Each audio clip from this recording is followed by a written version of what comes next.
Dominique Mimer, on est ici à Lyon-Gerland pour une course qui vient d'avoir lieu pour un certain nombre de maladies, puis même d'associations en général, pour une collecte de dons. Là, vous avez un t-shirt avec la maladie de Fanconi. Qu'est-ce que c'est que cette maladie?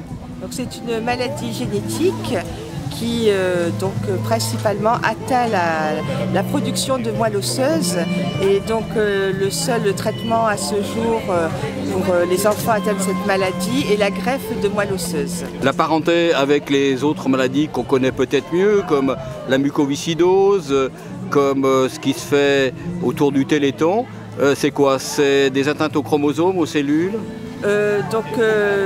C'est un gène qui ne se répare pas. On parle de cassure chromosomique, et donc tant qu'il n'y aura pas de thérapie génique, qui sera le seul moyen de guérir cette maladie.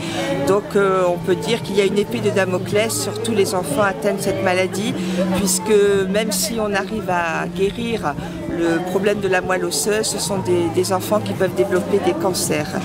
Donc une durée de vie peut-être limitée, mais qui, avec l'amélioration des protocoles sur les greffes de moelle, donc une durée de vie qui s'allonge. Et maintenant, dans les réunions de l'association, on voit de plus en plus de jeunes hommes, de jeunes femmes qui se marient, qui ont des enfants, et ça nous donne beaucoup d'espoir. Alors justement, quand on vit, vous le dites avec tout ceci avec beaucoup de sérénité, mais enfin, quand on vit avec une adolescente qui est atteinte de cette maladie, qu'on est mère de famille, comment est-ce qu'on réagit? Comment est-ce qu'on le vit au quotidien? Sarah a la chance de ne pas avoir trop de symptômes, outre le fait qu'elle ait été greffée à l'âge de 8 ans. Donc on fait comme si rien n'était arrivé. Elle vit tout à fait normalement. Il n'y a que quand il y a un contrôle médical tous les 6 mois ou tous les ans. Donc là, ça rappelle un petit peu. Puis parfois, la nuit, ça revient en force. Donc il faut essayer de zapper et puis d'avancer. Et puis de s'imaginer que tout va bien aller. Alors, on connaît mieux les maladies génétiques grâce au Téléthon. Est-ce que vous pensez qu'il y a encore du travail à faire auprès de la population, des gens qui vous entourent, de ceux qui vous vivez, travaillez? Oui, parce qu'on s'aperçoit que beaucoup de gens encore ne connaissent pas toutes ces maladies orphelines. Et puis en ont peur peut-être aussi. Pardon? Ils en ont peur aussi.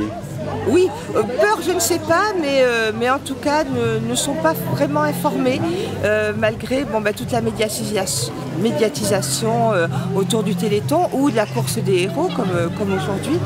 D'ailleurs, le Téléthon lance un programme de recherche sur l'anémie de Fanconi. Donc encore un petit espoir, une petite porte qui s'ouvre.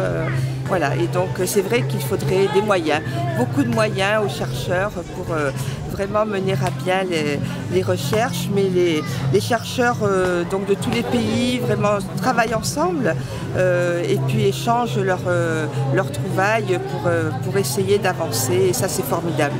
Et l'association Fanconi finance des programmes de recherche, finance des appareils qui permettent de détecter des cancers, et vraiment on est très heureux d'être actifs et d'avoir collecté de l'argent pour cette association.